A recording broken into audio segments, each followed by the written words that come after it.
अहो बघा ना, किती झणझणीत भाजी आहे ही. ही भाजी जबरदस्त चवीची आणि घरगुती मसाले वापरून बनवलेली, पण चव मात्र हॉटेलातल्या सारखी.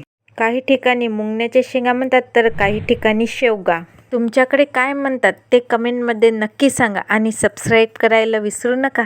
चला तर मग झणझणीत भाजी बनवूया. एका प्लेटमध्ये आपण टमाटर, कांदा आणि हिरवा सांबार कापून घेतलेला आहे. टमाटर आपण हलके भाजून घेऊ. त्याचसोबत कांदा लालसर परतून घेऊ. घरगुती मसाला बनवण्यासाठी खोबरे पण आपण लालसर भाजून घेऊ. शेवग्याच्या शेंगाचे आपण 1 इंचाचे तुकडे करून छान स्वच्छ पाण्याने धुवून घेऊ. लालसर परतलेला कांदा व खोबरे दोन्ही मिक्सरमध्ये छान वाटून घेतलेले आहे. टोमॅटोची वरची साल काढून मिक्सरच्या बाउलमध्ये वाटून घेऊ.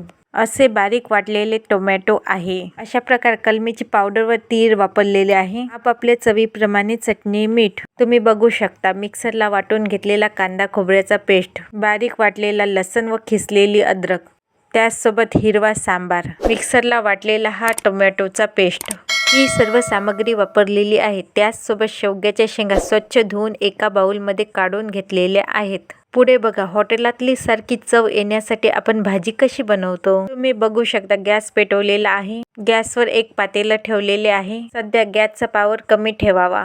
मी पातेल्यामध्ये 2 चम्मच तेल वापरलेले आहे. मंद आचेवर तेल थोडे कडकडीत झाले की तेलामध्ये जिरे, मोहरी आणि तीळ हे आपण टाकणार आहे. मी अर्धा चम्मच तीळ वापरलेले आहे, कारण तीळ हे तेलामध्ये टाकल्यामुळे भाजीची चव ही दुप्पट वाढवल्या जाते. तिळामध्ये कॅल्शियम भरपूर प्रमाणात असते. तीळ हे आपल्या रोजच्या जेवणामध्ये वापरल्यामुळे हाडे मजबूत राहतात. 1 चम्मच लसणाचं पेस्ट टाकून लालसर होऊ देऊ. आता आपण चटणी, मीठ, हळद आणि कलमीची पावडर ते तेलामध्ये टाकू. 1 मिनिटे छान असे परतून घेऊ. आता छान झालेले आहे, त्यामुळे आपण यामध्ये कांदा खोबऱ्याची पेस्ट टाकून घेऊ. थोडं खोबऱ्याला तेल सुटेपर्यंत म्हणजेच 1 मिनिटे छान मंद आचेवर परतून घेऊ. बघा की मग किती छान खोबऱ्याला तेल सुटलेलं आहे. सोबत सुगंध पण खूप छान येत आहे. तयार टोमॅटोचा पेस्ट कढईमध्ये टाकून आरतून परतून घेऊ.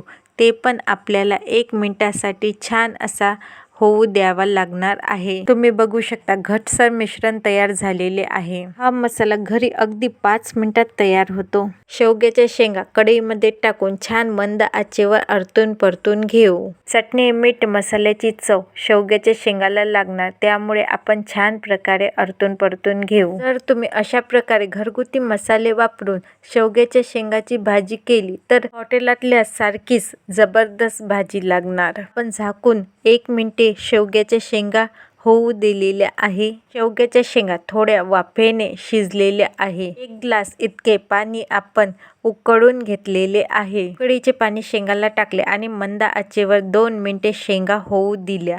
भाजी आपण 1 वेळा झाकण काढून फिरवून घेऊ. शेवग्याच्या शेंगाच्या भाजीला आपण घरगुती मसाला वापरल्यामुळे नैसर्गिक चव मिळते.